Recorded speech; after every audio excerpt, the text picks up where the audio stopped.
আপনারা সবাই জানেন যে আমি নাচের মেয়ে। আমার কিছু অডিয়েন্সরা হয়তো জানে না, একটু কনফিউজ হয়ে যায়। আমি আসলে ছোটোবেলা থেকে নাচ করি, আমার নাচ থেকেই মিডিয়াতে আসা। আগে অনেক বেশি আমরা স্টেজ প্রোগ্রাম করতাম, স্টেজ পারফরমেন্সগুলো হতো, শিল্পকলা একাডেমি থেকে শুরু করে দেশের বাইরে গভর্নমেন্ট ট্যুরগুলো হতো। বাট এখন আসলে নাচের চর্চাটা একটু কমে এসছে। বাট যেহেতু ডিসেম্বর থেকে আবারও অনেক ফেস্টিভ পূর্ণ একটা মাস, তো এই মাসে হচ্ছে কি অনেক আমাদের নাচের পারফরমেন্স হচ্ছে। আর আমি টুকটাক করে ট্রাই করি, যেহেতু মানুষরা আমার নাচটা পছন্দ করে, আমার হঠাৎ করেই মাথায় আসলো যে আমি টুকটুক করে কন্টেন্ট করে একটু আপলোড করি, সো পিপল ক্যান নো যে অ্যাকচুয়ালি আমি ডান্সার মেয়ে। 24টা আমার জন্য একটু স্পেশাল আমি বলবো, কারণ 24-এ আমার ফার্স্ট ওয়েব ফিল্ম করা হয়েছে। এটার জন্য আমি খুব এক্সাইটেড। আর ওটিতে এটা দিয়ে আসলে আমার ত্রিভুজ দিয়ে আসলে আমার ডেবিউ করা হয়েছে। 2025 অলমোস্ট সামনে চলে এসছে, 25-এর জন্য অনেক অনেক ভালো ভালো কাজ প্ল্যান করা হয়েছে। 24-এ আমি ঠিক রেগুলার কাজ করতে পারিনি, বাট ইনশাল্লাহ 25 থেকে আমি একদম ফুল অন রেগুলার কাজ করবো। ও আর ভ্যালেন্টাইন নিয়ে কোয়েশ্চেন ছিল। হ্যাঁ, ভ্যালেন্টাইনে আমার নাটক আসছে, দুটো ওটিটি নিয়ে আমার অলরেডি প্ল্যান চলছে, একটা বিজ্ঞাপন নিয়ে আমি দেশের বাইরে শুরু। সিনেমা আসলে আমার যখন করা হয়েছে তখন আমি খুবই ছোট ছিলাম, আর আমি একদমই ইন্টারেস্টেড ছিলাম না, ওই অবস্থাতেই আমার করা হয়ে গিয়েছে।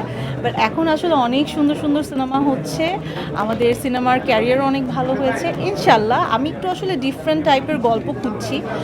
সিনেমার অফার আসছে না যে তা না, অনেক অফার্স আসছে, বাট আমি একটু ডিফারেন্ট টাইপের ক্যারেক্টার প্লে করতে চাই, যেভাবে আমাকে কেউ আগে কখনো দেখেনি।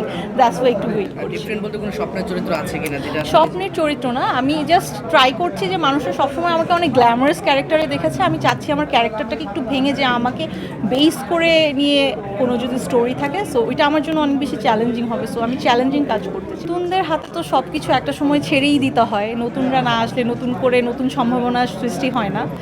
সো গুছিয়ে নিতে একটু সময় লাগবে, বাট আই হোপ বেটার কিছু হবে। আমি বাংলাদেশের কাছে অনেক ভালো কিছু এক্সপেক্ট করি। আমার পারফরমেন্সটা ছিল আসলে দেশের নিয়ে, দেশকে রিপ্রেজেন্ট করা। আর 2024 সালটায় আসলে আমাদের অনেক হ্যাট্রিক একটা ইয়ার গিয়েছে, অনেক আপস অ্যান্ড ডাউনস, মাঝখানে আমাদের আন্দোলন গিয়েছে, আমাদের শহীদদের প্রতি শ্রদ্ধা, সব কিছু মিলেই আসলে আমাদের এই ডান্স পারফরমেন্সটা করা। সো ছোট করে আসলে 2024-এর জার্নিটা আসলে তুলে ধরা হয়েছে বাংলাদেশে।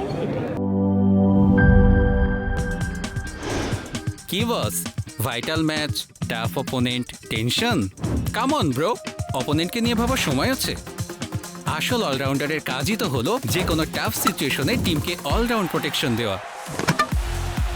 জাস্ট লাইক মাই টাইলক্স, যার অ্যান্টিব্যাকটেরিয়াল এজেন্ট টয়লেটের কোনায় কোনায় পৌঁছে 99% জীবাণু ধ্বংস করে, টয়লেটের কঠিন দাগ ও দুর্গন্ধ দূর করে টয়লেটকে রাখে ক্লিন আর সুবাসিত।